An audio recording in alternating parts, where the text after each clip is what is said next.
Disebut fakir dan miskin. Fakir lain, miskin lain. Kalau sebut fakir saja, sebut miskin saja, kedua-dua sekali. Iza ijtama'a aftaraka wa iza aftaraka ijtama'a. Sama dengan kita bicara sekarang, Islam dan iman. Islam lain, iman lain. Tapi apabila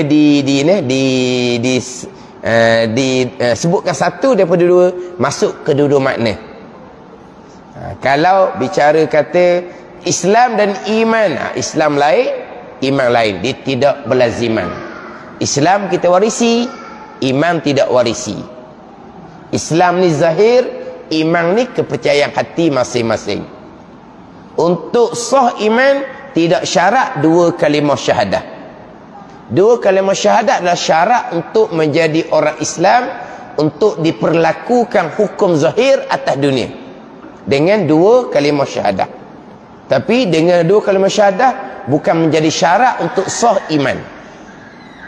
Tanpa mengucap dua kalimah syahadah dalam keadaan ada kekangan yang tertentu, bukan dengan enggan dia mengucap, bukan dengan degil dia daripada tak mau mengucap, bukan. Ada kekangan tertentu, tetapi dia sudah percaya kepada Allah dan Rasul, sah sebagai orang beriman di sisi Allah.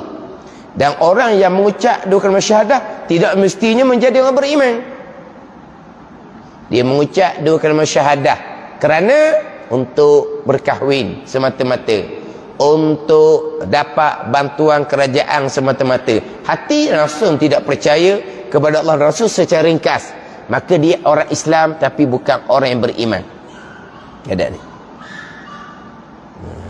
Jadi orang Islam yang tidak beriman kita jelaslah. Contohnya orang munafik.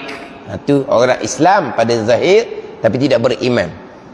Islam pada zahir ini masuk majlis ilmu Nabi sallallahu alaihi wasallam, sembahyang berjemaah di belakang Nabi sallallahu alaihi wasallam.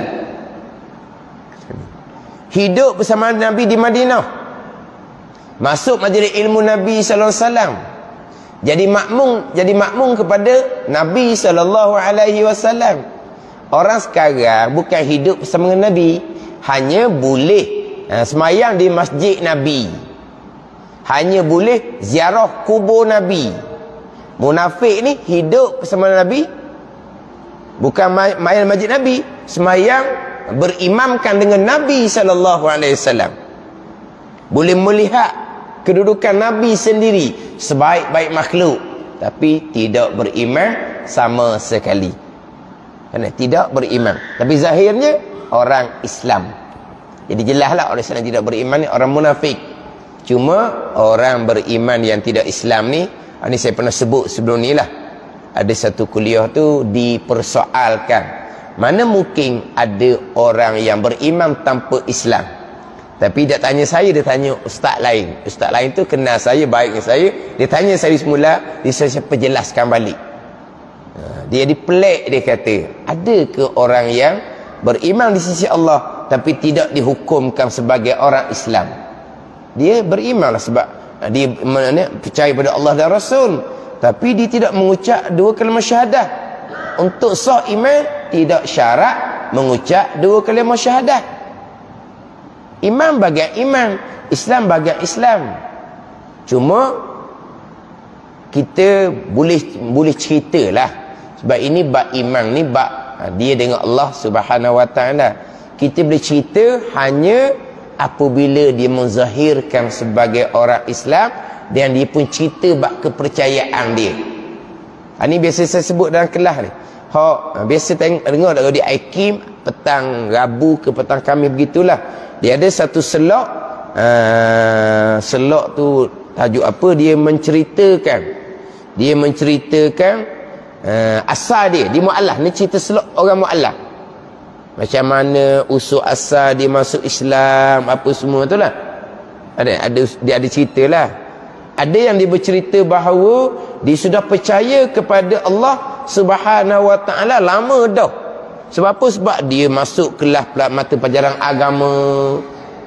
Tetapi oleh kan dia duduk satu negeri yang mana orang Islamnya agak sedikit, orang yang kafirnya majoriti.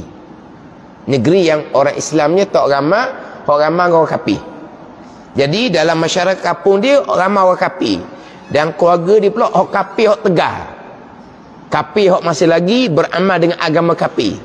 Sebab sebagian orang kafir ni bukan orang kafir dah. Dia macam etis dia, tak ada Tuhan dah.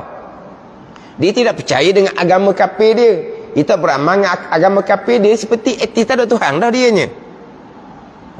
Hak ni dak ni keluarga yang masih lagi kuat dengan agama kafir dia tu. Masyarakat kafir belaka dia tidak ada keberanian untuk mengucap dua kalimah syahadah. Sebab apa? Mudarat dia. Kalau dia mengucap dua kalimah syahadah. Yang mana terkadang hak cerita-cerita ni di kalangan mu'allaf yang keluarganya orang kuat. Di tempat ibadah agama kafir mereka asal lah. Jadi bapak dia tu kira orang kuat.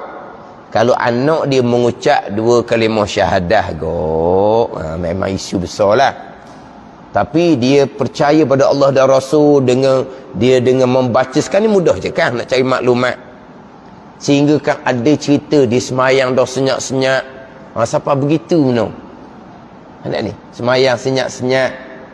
Tapi dia tidak berani nak menzahirkan dengan mengucap dua kalimah syahadah.